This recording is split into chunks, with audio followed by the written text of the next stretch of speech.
The House Judiciary Committee hearing room crackled with unexpected tension as Congressman Ted Lieu, typically composed and methodical, adjusted his glasses and leaned toward his microphone.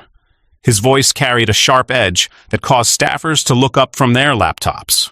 "With all due respect to my colleague from Texas," Lieu said, his eyes fixed on Representative Jasmine Crockett across the dais, "I have serious concerns about the approach being proposed. Before we proceed further, I think it's worth examining whether Representative Crockett has the appropriate legal background to be leading this particular initiative." A stunned silence fell over the chamber. Committee members exchanged glances, visibly uncomfortable with this unusual public challenge between two rising Democratic stars. Chairman Jim Jordan sat back with a barely concealed smile, watching Democrats create division without Republican assistance. Crockett, the freshman congresswoman from Texas, showed no outward reaction, beyond a slight tilt of her head and the subtlest arch of an eyebrow. Unlike Lieu's calculated intensity, she appeared remarkably calm as she reached for a leather portfolio on the table before her. "I appreciate Congressman Lieu's concern for my qualifications," she said, her voice measured as she extracted a single document and laid it on the table. "Perhaps this will address his questions about my credentials." The document's header was immediately visible to those seated nearby, causing several committee members to lean forward in surprise. Ranking Member Jerry Nadler's eyes widened as he recognized what Crockett had placed before her. The camera zoomed in on Lieu's face as his expression shifted from confident challenge to sudden uncertainty. Whatever he had expected from this confrontation, it clearly wasn't this.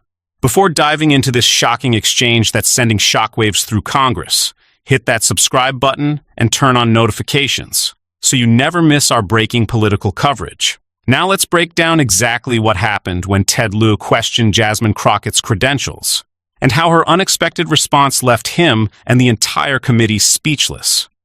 Ted Lieu had built his congressional reputation on meticulous preparation and strategic thinking. The 55-year-old California Democrat, now in his fifth term, had earned respect from colleagues on both sides of the aisle for his legal acumen and disciplined messaging. A former Air Force JAG officer with degrees from Stanford and Georgetown Law, Lieu had positioned himself as one of the House's sharpest legal minds. On this particular Tuesday morning, Lieu had arrived at the Judiciary Committee hearing room with a specific agenda. The committee was considering a controversial new approach to civil rights enforcement that would significantly expand the Justice Department's authority to pursue pattern or practice investigations against local police departments. As a progressive who generally supported police accountability measures, Lieu might have been expected to embrace the proposal. But as a former prosecutor and military attorney, he had serious procedural concerns about its implementation, concerns he believed weren't receiving adequate attention amid the political enthusiasm for reform. "Congressman Lieu believes we need to get this right, not just get it done," his chief of staff had explained to Democratic leadership earlier that week. He supports the goals but has questions about the legal framework. Adding to Lieu's frustration was the fact that this expansive proposal was being championed by one of the House's newest members, Representative Jasmine Crockett of Texas, just 18 months into her first term. At 43, Crockett had already established herself as one of the Democratic caucus's most outspoken new voices. A former civil rights attorney and state legislator from Dallas, she had won her congressional seat on a platform emphasizing criminal justice reform and voting rights protection. Her legal background included high-profile civil rights cases that had earned national attention, but Lieu privately questioned whether her experience adequately prepared her for crafting federal enforcement mechanisms. "She's brilliant and passionate, but this is complex constitutional territory," Lieu had commented to a colleague the previous day. "We need precision, not just good intentions." The stakes extended far beyond committee politics. The proposed enforcement framework would fundamentally alter federal-local relationships in policing oversight, potentially affecting thousands of law enforcement agencies nationwide. Civil rights organizations hailed it as a necessary evolution in accountability. Police unions denounced it as federal overreach. For Democrats, the political calculus was equally complex. With midterm elections looming and control of the House hanging in the balance, party leaders were walking a tightrope between energizing their progressive base and avoiding Republican attacks about being anti-police. Crockett had become the proposal's most visible champion, appearing on national news programs and writing op-eds advocating for its passage. Her background as a black woman who had represented victims of police misconduct gave her arguments particular moral weight within the Democratic caucus. Representative Crockett brings lived experience and legal expertise that cannot be dismissed. Chairwoman of the Congressional Black Caucus had stated the previous week, her perspective is exactly what this debate needs. But behind closed doors, some senior Democrats, including Lieu, worried that her approach prioritized speed over sustainability. They feared that procedural flaws might make the framework vulnerable to court challenges, ultimately undermining its effectiveness, even if passed. The morning's hearing was supposed to focus on technical implementation details, typically the dry, procedural work that happens away from cameras. But Lieu had decided that fundamental questions needed to be addressed publicly before the proposal advanced further. What no one in the room anticipated was that Crockett had come prepared for exactly this confrontation. Having heard through staff channels about Lieu's concerns regarding her qualifications, the document now sitting before her represented more than just paper. It was ammunition in a battle over who had the authority to shape the Democratic Party's approach to civil rights enforcement. As ranking member Jerry Nadler leaned over to whisper to a colleague, "This could get complicated," cameras caught Crockett's calm, focused expression, the look of someone who had faced doubters before and knew precisely how to respond. The tension in the hearing room wasn't just about two politicians with different perspectives. It reflected fundamental questions about experience versus innovation, established power versus new voices, and ultimately, who gets to determine the credentials necessary to lead on matters of justice and equality. If I could elaborate on my concerns, Lieu continued, seemingly committed to his challenge despite the unexpected document Crockett had produced. The enforcement framework we're discussing would fundamentally alter the relationship between federal and local authorities. This isn't just about good intentions. It's about constitutional boundaries, administrative procedure, and implementation practicalities. He shuffled his papers, eyes occasionally darting toward the document on Crockett's desk that he couldn't quite identify from his position. Despite this distraction, he pressed forward. I've reviewed Representative Crockett's proposal extensively, and while I appreciate her passion, I have substantive concerns about whether it adequately addresses the legal hurdles it will inevitably face in federal courts. This isn't a question of politics, but of legal craftsmanship. The implication was clear. Lieu was suggesting that Crockett, despite her civil rights background, lacked the sophisticated legal expertise necessary for this particular initiative. It was the kind of procedural criticism that might sound innocuous to outside observers, but represented a significant challenge to a colleague's competence within the congressional context. Throughout Lieu's remarks, Crockett remained impressively composed, making occasional notes but never interrupting. Her restraint was striking given the public questioning of her qualifications. Chairman Jordan, still enjoying the unexpected Democrat-on-Democrat conflict, recognized Crockett. The gentlewoman from Texas may respond. Thank you, Mr. Chairman. Crockett's voice carried clearly through the chamber, without sounding defensive or agitated. I appreciate Congressman Lieu's attention to procedural detail. Effective legislation indeed requires both moral clarity and legal precision. She glanced down at the document before her. However, I'm surprised by the suggestion that I might lack the appropriate legal background for this work. With deliberate movements, she held up the document so that cameras could capture it. This is the amicus brief I authored in Martinez versus Texas Department of Public Safety, which established the constitutional framework for pattern or practice investigations at the state level, a framework that was subsequently upheld by the Fifth Circuit and cited favorably by the Supreme Court. Murmurs spread through the committee room. Martinez was a landmark case that had created the very legal foundation upon which the current proposal was built. Few committee members had connected Crockett to that case, which had been decided 3 years before she entered Congress. I served as lead counsel for the plaintiffs in that case, she continued, working alongside the Department of Justice's Civil Rights Division to establish precisely the type of enforcement mechanisms we're discussing today. She placed the brief back on the table, her movements unhurried. The proposal before this committee incorporates lessons learned from that litigation, including addressing the very procedural concerns Congressman Lieu has raised.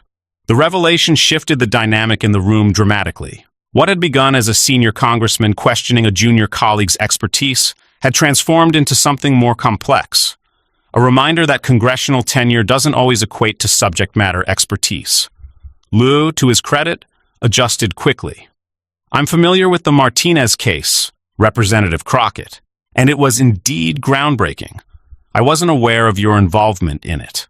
"Perhaps that's part of our challenge here," Crockett responded, her tone professional rather than triumphant. "There seems to be an assumption that newer members couldn't possibly have relevant expertise that predates their congressional service." She turned a page in the brief. "If I may, I'd like to address the specific procedural concerns you raised. On page 47 of my proposal, you'll find provisions specifically designed to withstand scrutiny under the recent Supreme Court decisions in Thompson and Blackwell, which limited federal intervention in local law enforcement." The committee members, including several Republicans, flipped to the referenced page. Crockett continued, "These provisions were crafted based on Justice Roberts' concurrence in Thompson, which suggested a narrower pathway for federal oversight that wouldn't trigger the court's federalism concerns." Representative Matt Gaetz, a Republican from Florida known for his combative style, leaned toward his microphone. "Point of parliamentary inquiry, Mr. Chairman. Are we witnessing a law school moot court competition, or is there an actual policy discussion happening?" His attempted interruption fell flat, as members from both parties were genuinely engaged in the substantive legal exchange now unfolding. "If I may continue," Crockett said, undeterred, "Congressman Lieu raised valid questions about administrative procedure. Section 4B of the proposal specifically addresses the Administrative Procedure Act, concerns by establishing a three-tiered review process before any pattern or practice investigation can advance to formal action." She looked directly at Lieu. "This framework was actually inspired by the oversight mechanism you successfully implemented for military justice proceedings during your JAG service, a model I've long admired for balancing accountability with procedural protection." This acknowledgement of Lieu's own expertise represented a masterful pivot, simultaneously demonstrating her familiarity with his background while diffusing the confrontational dynamic he had initiated. Chairman Jordan, seeing that his hoped-for Democratic infighting was transforming into something more substantive, attempted to redirect the discussion. "While this legal debate is fascinating, perhaps we should return to the political ramifications of—" "Mr. Chairman," Crockett interjected respectfully but firmly, "the legal framework isn't separate from the political considerations. It's fundamental to them. A policy that cannot survive judicial review isn't just legally deficient. It's a false promise to communities expecting real change." She turned back to Lieu. "I believe that's precisely Congressman Lieu's concern, and it's one I share. The difference may be that I've incorporated those considerations from the beginning, rather than treating them as afterthoughts." Lieu, now visibly reassessing his approach, leaned toward his microphone. "Representative Crockett, you've clearly given this more comprehensive thought than I had understood. I wonder if you might elaborate on how your experience with the Martinez case informs the current proposal's approach to qualified immunity, which remains a significant hurdle." The question represented a subtle but important shift, from challenging Crockett's credentials to engaging with her expertise. The atmosphere in the hearing room transformed accordingly, from anticipating conflict to witnessing substantive exchange. Crockett nodded appreciatively at the shift. "That's precisely the right question, Congressman. In Martinez, we encountered qualified immunity as a barrier in individual cases, but discovered that pattern or practice investigations could effectively circumvent that protection when systemic issues were demonstrated." She extracted another document from her portfolio. "This statistical analysis from the Martinez case shows how establishing pattern evidence created accountability even when individual cases were blocked by qualified immunity." She gestured to a committee aide, who began distributing copies to members. As representatives reviewed the data, Crockett continued, "The current proposal builds on that approach by creating what I call pattern gateways that allow systemic accountability while respecting the Supreme Court's current position on individual officer liability." The technical discussion continued for several minutes, with Lieu asking increasingly substantive questions and Crockett providing detailed, knowledgeable responses. What had begun as a challenge to credentials had transformed into one of the most substantive policy discussions the committee had witnessed in months. Representative Zoe Lofgren, a senior Democratic member with decades of legal experience, finally interjected. "Mr. Chairman, I think what we're witnessing is exactly the kind of informed, detailed policy development Congress should exemplify. Representative Crockett has clearly done her homework, and then some. As cameras panned across the committee dais, the transformation was evident. Lieu's expression had changed from skepticism to engagement, while several Republicans who had initially enjoyed the Democratic conflict now appeared genuinely interested in the substantive discussion. Crockett maintained her composed demeanor, but there was no mistaking the quiet authority she now commanded in the room. The escalation hadn't followed the expected path of increasing conflict. Instead, it had elevated the entire discussion to a level of substance rarely seen in congressional hearings, a development that left everyone, including the chairman, unsure exactly how to proceed. As the committee's scheduled time for questioning approached its midpoint, what had begun as Ted Lieu's challenge to Jasmine Crockett's credentials had evolved into something Washington rarely witnessed, a genuinely substantive policy discussion between two knowledgeable lawmakers. Chairman Jordan, increasingly frustrated that his hopes for Democratic infighting had given way to a showcase of progressive policy expertise, attempted to redirect the conversation. While this legal seminar is fascinating, we should return to the concerning expansion of federal power that this proposal represents. Crockett, who had been methodically establishing her expertise through the discussion with Lieu, smoothly pivoted to address Jordan's framing. Mr. Chairman, I understand that concern about federal overreach. That's precisely why this framework incorporates strict jurisdictional limitations and local oversight provisions, elements that Congressman Lieu rightly identified as crucial. She turned a page in her notes. In fact, Section 6 explicitly prohibits the kind of blanket federal intervention that opponents fear. It requires documented evidence meeting specific thresholds before any investigation can commence. Jordan, not expecting this substantive response to his political point, shifted uncomfortably. The gentlewoman's time. Mr. Chairman, Lieu interjected, I believe I still have 3 minutes remaining in my questioning time, and I'd like to use it to continue this discussion with Representative Crockett. This intervention marked a significant shift. Lieu, who had begun by challenging Crockett, was now effectively defending her right to continue her explanation, a transformation not lost on other committee members or the journalists in the gallery. Proceed, Jordan said curtly. Lieu leaned forward. Representative Crockett, you've clearly established your expertise regarding pattern or practice investigations, but I still have concerns about how this framework would be implemented across jurisdictions with vastly different resources and capabilities.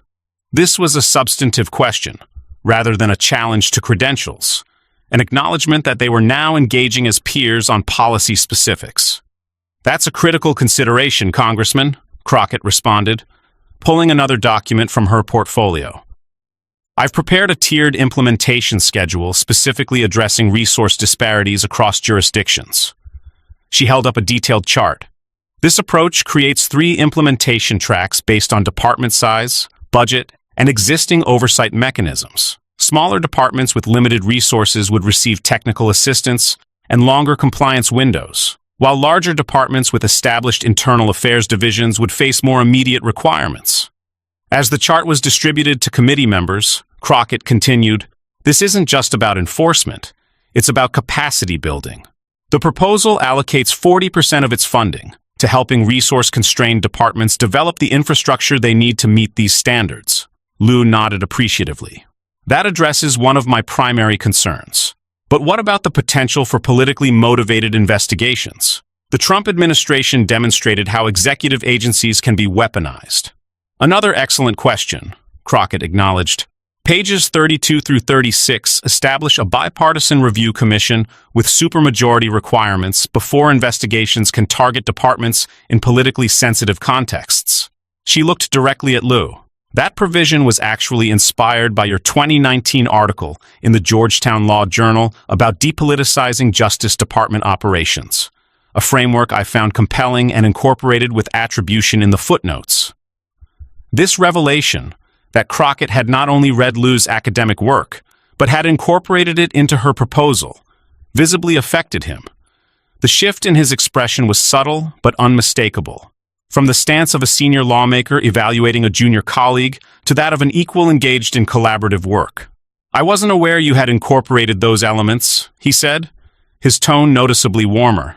Your scholarship on this topic predates both of our congressional careers, Crockett responded. Good ideas shouldn't be limited by seniority or committee assignments. The exchange had now completely transformed. What had begun as Lieu questioning Crockett's credentials had become a masterclass in how substantive policy development should work across experience levels and backgrounds. Representative Sheila Jackson Lee, a senior member of the committee, requested recognition. Mr. Chairman, what we're witnessing is exactly how Congress should function. Two members with relevant legal expertise engaging substantively on complex policy rather than scoring political points. I find it refreshing. Several members nodded in agreement, including some Republicans who had expected, perhaps hoped for, a more divisive exchange. Lieu, now fully engaged in the collaborative discussion rather than his initial challenging posture, addressed Crockett again. I appreciate your thoughtful incorporation of these safeguards. I wonder if you've considered how this framework might interact with consent decrees already in place in several jurisdictions? We've mapped all 37 active consent decrees, Crockett responded without hesitation, extracting yet another document from her seemingly bottomless portfolio. This matrix shows how the new framework would supplement rather than supplant existing agreements, creating what we're calling accountability continuity across administrations. As this new document circulated, Representative Dan Bishop, a Republican from North Carolina, shook his head with reluctant admiration. Mr. Chairman, I disagree with virtually every policy goal the gentlewoman from Texas is advancing, but I cannot question her preparation or expertise. This is the most thoroughly developed proposal I've seen this session. This grudging acknowledgement from an ideological opponent represented the culmination of Crockett's triumph. Without raising her voice, showing anger, or responding defensively to Lieu's initial challenge, she had methodically established not just her credentials, but her commanding expertise on the subject matter. Chairman Jordan, recognizing that his hopes for Democratic division had backfired completely, attempted to wrap up the exchange. The gentleman's time has expired. We'll move to Mr. Chairman, Lieu said. I'd like to ask unanimous consent for one additional minute. Jordan, visibly annoyed but bound by committee rules, nodded reluctantly. Lieu turned to Crockett. Representative, I began this exchange by questioning whether you had the appropriate background to lead this initiative. I was clearly mistaken, and I want to acknowledge that publicly. A murmur ran through the committee room at this unusual admission. Your command of both the legal foundations and implementation challenges exceeds what I had anticipated, Lieu continued. I'd like to withdraw my earlier reservations and instead ask if you would consider me as a co-sponsor of this framework, with the understanding that we may still have specific provisions to discuss. This remarkable reversal, from public challenge to public alliance, left the committee room momentarily silent. Crockett's response was gracious but not triumphant. I would welcome your co-sponsorship, Congressman Lieu.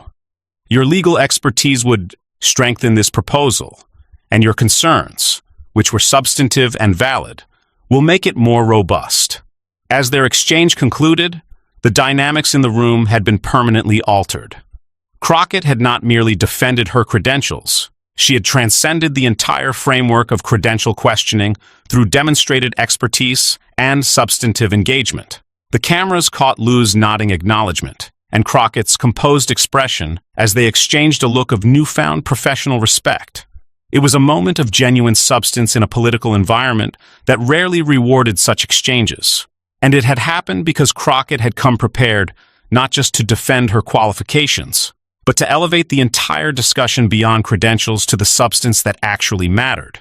The aftermath of the Lieu-Crockett exchange rippled through Washington's political ecosystem with surprising speed and impact. What had begun as an attempted sidelining of a junior member had transformed into one of the most substantive policy discussions Congress had witnessed in recent memory, and the political repercussions were immediate. As committee members filed out of the hearing room, reporters surrounded both Lieu and Crockett. Their questions revealed how thoroughly the narrative had shifted. Rather than focusing on the initial confrontation, journalists wanted details about the policy framework itself and the unexpected alliance that had formed around it. Congressman Lieu, did you enter this hearing planning to co-sponsor Representative Crockett's proposal? Asked a CNN correspondent. Lieu, to his credit, was forthright. No, I had serious concerns about aspects of the framework, but Representative Crockett's command of the legal complexities and her thoughtful incorporation of safeguards convinced me this is legislation worth advancing. With some refinements we'll work on together. Nearby, Crockett handled questions with the same composed expertise she had displayed during the hearing. "This isn't about personalities or congressional hierarchy," she told MSNBC. "It's about developing effective policy that can withstand both judicial review and implementation challenges." Congressman Lieu raised legitimate concerns, and the proposal will be stronger with his input. Within hours, clips of the exchange flooded social media, but not in the way political confrontations typically circulated. Instead of the gotcha moments or angry tirades that usually went viral, users were sharing what many called a masterclass in preparation and how Congress should actually work. The hashtag #BarPreparedCrockett began trending, with legal academics and policy professionals expressing particular appreciation for the substantive nature of the exchange. Georgetown law professor Paul Henderson tweeted, "Just showed the Lieu-Crockett exchange to my constitutional law seminar as an example of how policy development should work. Preparation meets expertise meets constructive engagement. When was the last time we saw that in Congress?" By evening, political analysis programs were discussing the broader implications. On CNN's Anderson Cooper 360, political analyst David Axelrod observed, "What made this remarkable wasn't just Crockett's command of the material. It was her strategic approach. She didn't respond to credential questioning with defensiveness or counterattacks. She simply demonstrated such overwhelming expertise that the question became irrelevant." On Fox News, even Laura Ingraham acknowledged the effectiveness of Crockett's approach, though with a different emphasis. Democrats displayed a level of policy seriousness today that Republicans should note. While I disagree with the underlying proposal, the level of preparation was undeniable. The GOP needs similar substantive depth if they want to effectively counter these initiatives. Behind the scenes, the political calculations were shifting rapidly. Democratic leadership, which had been cautious about advancing Crockett's proposal given its ambitious scope, now saw both its policy depth and bipartisan potential. Speaker Hakeem Jeffries called both Lieu and Crockett to his office the following morning. "This is exactly the kind of substantive legislating Americans want to see," Jeffries told them, according to a staff member present.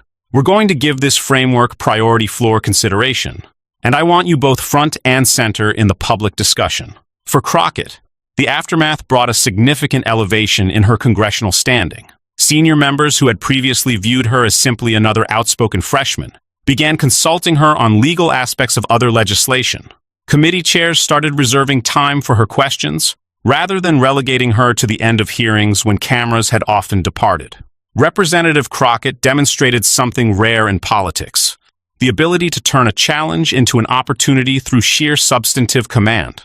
Noted Congresswoman Eleanor Holmes Norton, one of the House's most respected legal minds. That kind of expertise doesn't depend on seniority. For Lieu, the aftermath was more complex but ultimately positive. While some initially viewed his public reversal as a retreat, many colleagues and constituents praised his willingness to acknowledge a misjudgment and engage constructively. His chief of staff reported that constituent calls ran 9-1 positive, with many specifically commending his putting policy above ego. 3 days after the hearing, Lieu and Crockett held a joint press conference to announce their collaboration on a refined version of the police oversight framework. The updated proposal incorporated Lieu's concerns about implementation timelines, while maintaining Crockett's core accountability mechanisms. "This is how the legislative process should work," Lieu told assembled reporters.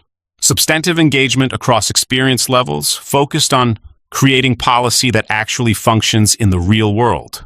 Standing beside him, Crockett added, "Good ideas don't check congressional ID badges. This collaboration has produced stronger legislation than either of us would have developed independently." The policy impact extended beyond their specific proposal. Committee chairs began requesting that members demonstrate subject matter expertise before leading significant initiatives, a shift from the seniority-based assignments that had often prevailed. Several committees implemented expertise mapping to identify members with relevant pre-congressional experience that might not be immediately apparent from their biographies or assignments. Media coverage of the collaboration continued to emphasize its rarity in contemporary politics.